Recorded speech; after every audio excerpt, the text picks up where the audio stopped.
Voici une vidéo mettant à l'honneur le militaire qu'était Monsieur de la Palisse. Et cette célébration est le fait d'un vrai poète et écrivain qui était Bernard de la Monnoye.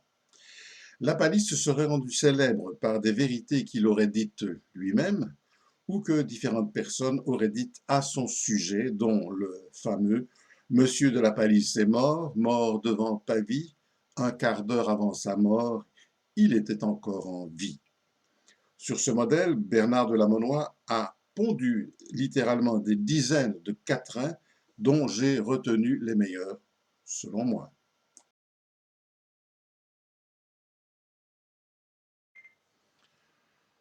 De l'inventeur du raisin, il révérait la mémoire, et pour bien goûter le vin, jugeait qu'il en fallait boire. On dit que dans ses amours, il fut caressé de belles qui le suivirent toujours tant qu'il marchait devant elles.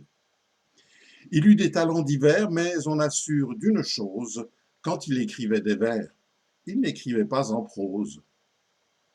Il voyageait volontiers, courant par tout le royaume. Quand il était à Poitiers, il n'était pas à Vendôme.